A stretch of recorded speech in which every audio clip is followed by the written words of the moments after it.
ओम शांति। बाबा हम सभी बच्चों को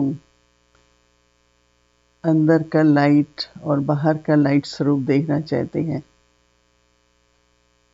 ऐसे तो आत्मा ज्योति स्वरूप ही है, परंतु अगर कोई भी किसी भी तरह का भारीपन है तो आज सभी ने ध्यान दिया होगा कि कोई भी बात पिछली है, भविष्य की है, वर्तमान की है, कोई भी बात मन में होती है, कोई भी बात, ड्रामा हर घड़ी चलता रहता है और नया दृश्य आता है। जो 1 मिनट पहले हुआ वो तो चला गया और आज अभी जो हो रहा है वो भी चला जाएगा। तो जितना जितना हम साक्षी होकर और ये देखते हैं कि मुझे अंदर में अपनी ज्योति में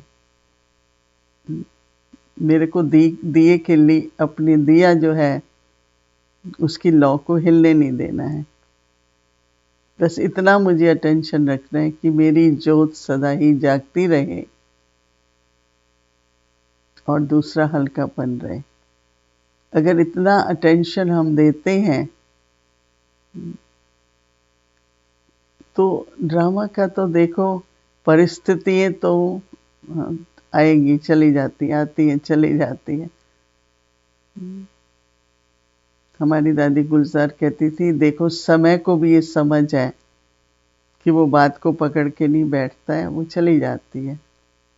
तो आप लोगों को भी ये ध्यान रखना चाहिए कि जो बात चली गई ना,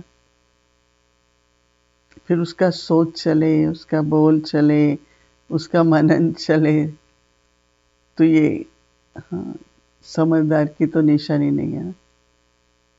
तो अभी अभ्यास थोड़ा ध्यान देते हैं अगर हम और अभ्यास करते हैं कि मुझे डबल लाइट रहना है, डबल ताजधारी मुझे रहना है, लाइट का भी क्राउन चाहिए।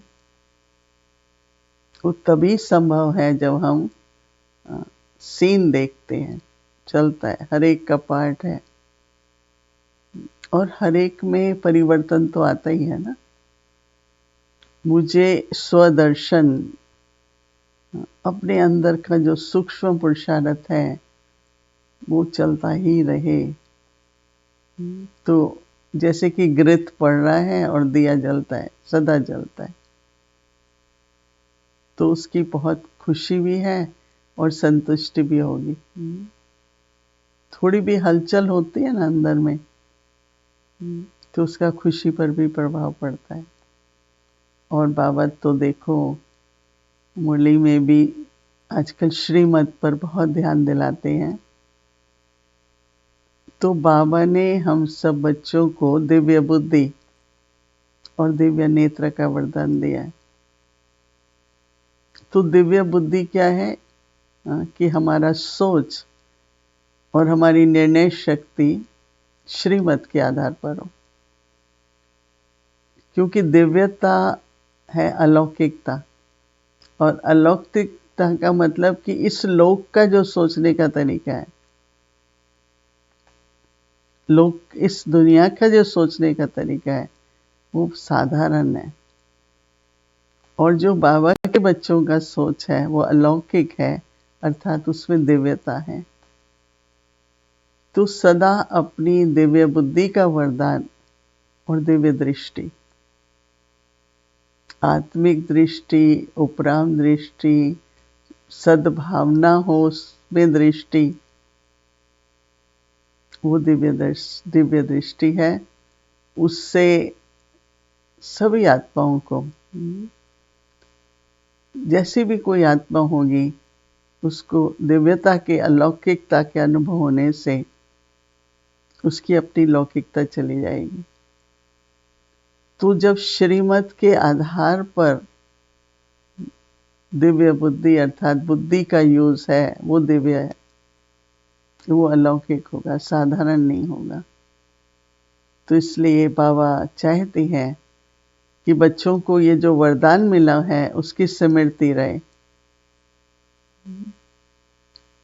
और एक अपने को कि माया मनमत परमत तो इंटरफेयर करेगी, वो तो एंड तक करेगी नहीं। कभी मनमत का जोर है, कभी किसी ने कह दिया, परमत का जोर होता है। ये भी तो सूक्ष्म में माया है ना। तभी तो बाबा कहता है एक राज्य हो, स्वराज्य हो, उससे माया नहीं आनी चाहिए, माया का राज्य नहीं हो। स्वराज्य अधिकारी अगर हैं हम,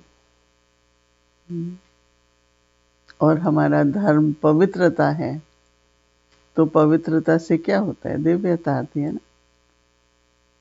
हमारा सोच पवित्र, बोल पवित्र, वृत्ति, दृष्टि, कर्म सब पवित्र है, तो उसमें हम साधारण सिर्फ न हो जाए। हमारा सोच साधारण सोच न हो तो अलौकिकता आएगी। अलौकिकता ही फिर दिव्यता हो जाती है। तो सदा याद रखिए, बाबा ने मुझे दिव्य बुद्धि का, दिव्य नेत्रों का वरदान दिया है संगम युग पर। तो हमें संबंध, व्यवहार, सेवा सब में दिव्य बुद्धि और दिव्य दृष्टि से अलौकिक रूप में पवित्रता की धारणा और श्रीमत के आधार से एक अच्छा उदाहरण रखना है।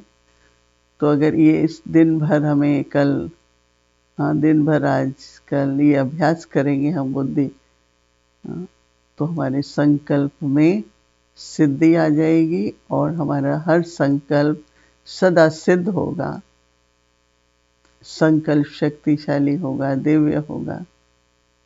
तो बाबा, आत्माएं, प्रकृति सबके सहयोग से सब कुछ संभव हो जाएगा और सहज हो जाएगा, और विघ्न एक विजय का रूप बन जाएगा।